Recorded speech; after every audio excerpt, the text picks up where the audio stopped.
تدبر قرآن امین احسن اصلاحی سورہ شعراء آیات 176 تا 191۔ آگے کا مضمون۔ آگے حضرت شعیب علیہ السلام اور ان کی قوم اصحاب مدین کی سرگزشت ہے۔ جس طرح اوپر حضرت لوط علیہ السلام نے اپنی قوم کے اخلاقی فساد پر ان کو متنبع کیا، اسی طرح حضرت شعیب علیہ السلام نے اپنی قوم کو اس کے معاشی فساد پر متنبع کیا، لیکن اس قوم نے بھی اپنے رسول کے ساتھ وہی روش اختیار کی جو اس کی پیش رو قوموں نے اختیار کی، اور بالآخر اسی انجام سے دوچار ہوئی جس سے دوسری قومیں دوچار ہوئیں۔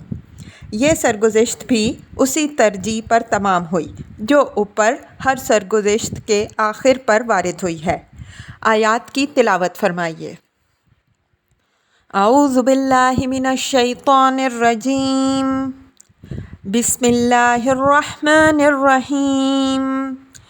کذب اصحاب الایکۃ المرسلین اذ قال لهم شعیب الا تتقون انی لکم رسول امین فاتقوا اللہ واطیعون وما اسألکم علیہ من اجر ان اجری الا علی رب العالمین اوفوا الکیل ولا تکونوا من المخسرین وزنوا بالقسطاس المستقیم ولا تبخسوا الناس اشیاءهم ولا تعثوا في الارض مفسدین واتقوا الذی خلقکم والجبلة الاولین قالوا انما انت من المسحرین وما انت الا بشر مثلنا وان نظنک لمن الکاذبین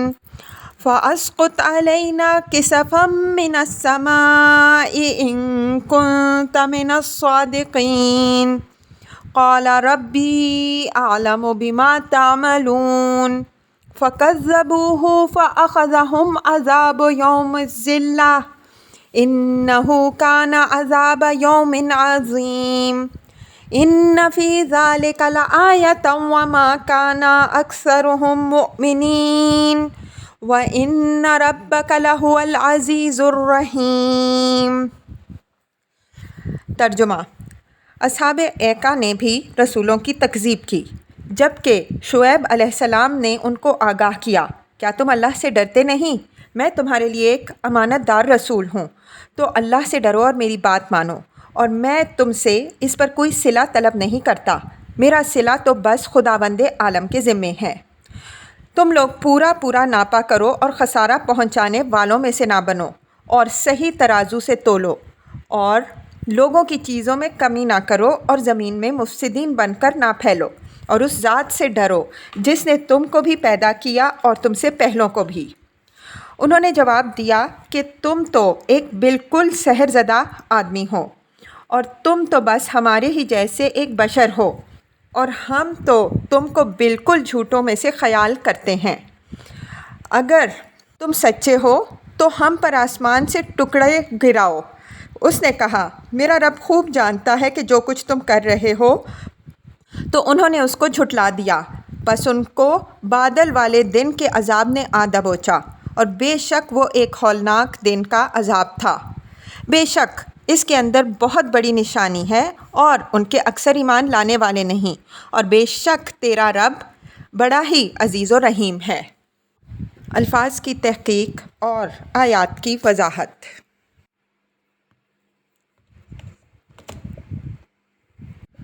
کذب اصحاب الایکۃ المرسلین۔ ایکا جھاڑی اور جنگل کو کہتے ہیں۔ مدین کے پاس ایک جنگل بھی تھا، اس وجہ سے اصحاب مدین اصحاب الایکا کے نام سے بھی مشہور تھے۔ بعض مفسرین نے اصحاب ایکا اور اصحاب مدین کو دو الگ الگ قومیں سمجھا ہے، اور ان کا خیال یہ ہے کہ حضرت شعیب علیہ السلام کی بعثت ان دونوں قوموں کی طرف ہوئی تھی۔ ہمارے نزدیک یہ بات صحیح نہیں۔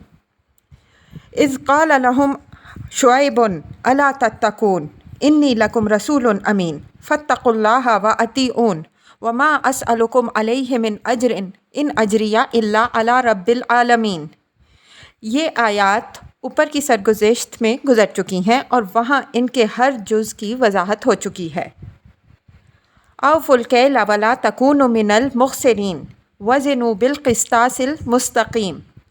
اصحاب مدین تجارت پیشہ لوگ تھے اور اس پیشے میں انہوں نے بڑی ترقی کر لی تھی، لیکن جب خدا اور آخرت سے غفلت ہو تو شیطان ہر چیز کے اندر گھس کر فساد پیدا کر دیتا ہے۔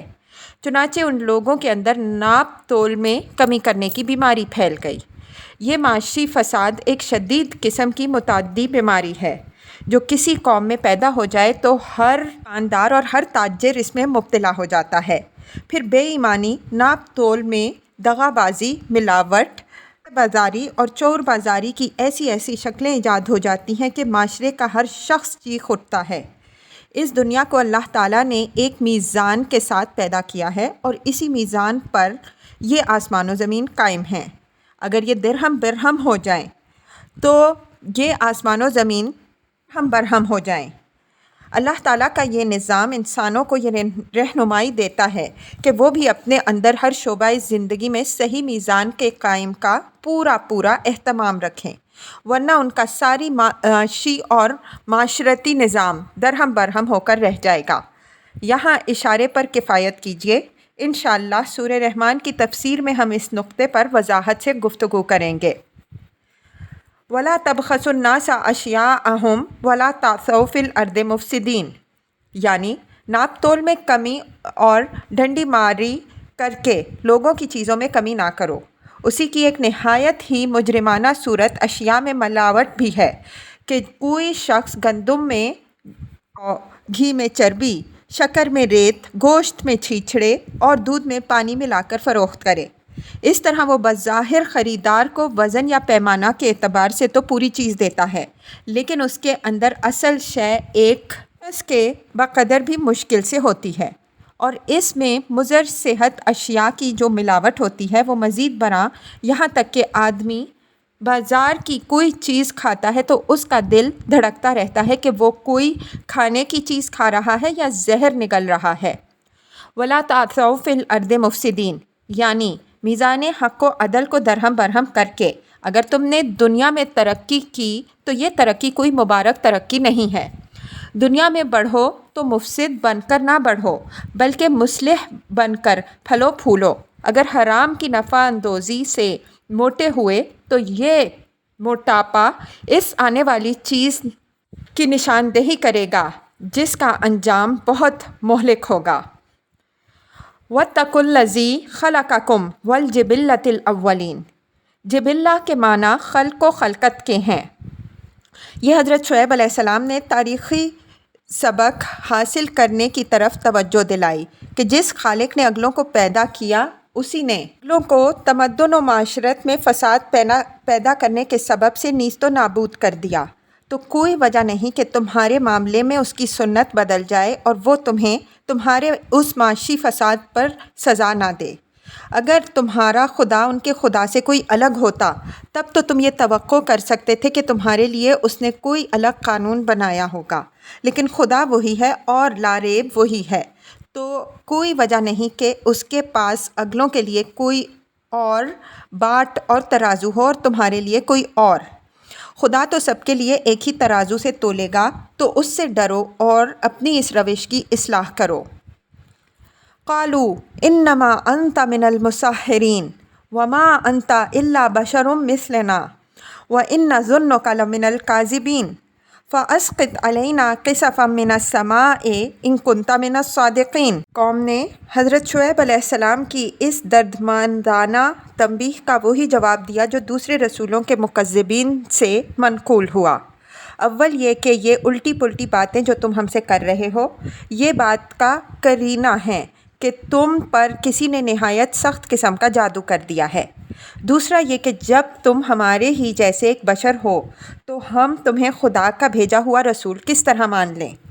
تیسرا یہ کہ اگر تم سچ مچ رسول ہو، اگر ہم نے تمہاری بات نہ مانی تو ہم پر آسمان ٹوٹ پڑے گا، تو ہم پر آسمان سے کچھ ٹکڑے گرا کر دکھاؤ۔ کسفن جمع ہے کسفتن کی۔ دوسری صورتوں میں یہ بیان ہوا ہے کہ حضرت شعیب علیہ السلام نے قوم کو آگاہ کیا تھا کہ اگر تم نے میری بات نہ مانی تو تم پر اسی طرح کا کوئی عذاب آئے گا جس طرح کا عذاب عاد، سمود اور قوم لوط پر آئے گا۔ اس کے اندر اس انذار کے جواب میں قوم نے ان کے سامنے یہ مطالبہ رکھ دیا۔ قال ربی اعلم بما تعملون، یہ تفویض الی اللہ کا کلمہ ہے۔ مطلب یہ ہے کہ آسمان سے ٹکڑے گرانا میرا اختیار میں نہیں بلکہ اللہ تعالیٰ کے اختیار میں ہے۔ وہ تمہاری کارستانیوں سے اچھی طرح باخبر ہے، تو میں اس معاملے کو اسی کے حوالے کرتا ہوں۔ اس کی حکمت کا جو تقاضا ہوگا وہ ظہور میں آئے گا اور بالکل ٹھیک وقت پر ظہور میں آئے گا۔ فَكَذَّبُوهُ فَأَخَذَهُمْ عَذَابُ يَوْمِ الظِّلَّةِ إِنَّهُ كَانَ عَذَابَ يَوْمٍ عَظِيمٍ۔ قوم شعیب کے عذاب کی نوعیت ہم سورہ اعراف آیت 91 کی تفسیر کے تحت بیان کر چکے ہیں۔ تفصیل کے طالب وہاں دیکھ لیں۔ اس عذاب کی تعبیر سورہ ہود آیت 94 میں لفظ صیحہ سے کی گئی ہے، جس کے معنی ڈانٹ اور کڑک کے ہیں۔ پھر اسی کی تعبیر یہاں عذاب یوم الظلہ سے کی گئی ہے، جس سے معلوم ہوتا ہے کہ یہ عذاب دور سے دیکھنے میں غبار یا ابر یا دھوئیں کے ایک ستون سا یا سائبان کی شکل میں نظر آیا۔ یہ قرینہ جیسا کہ ہم قوم لوط کی سرگزشت میں بیان کر چکے ہیں سب کے عذاب کا ہے۔ إِنَّ فِي ذَلِكَ لَآيَةً وَمَا كَانَ أَكْثَرُهُم مُؤْمِنِينَ وَإِنَّ رَبَّكَ لَهُوَ الْعَزِيزُ الرَّحِيمُ۔ یہ آخر میں وہی ترجیح ہے جو اوپر ہر سرگزشت کے بعد آئی ہے۔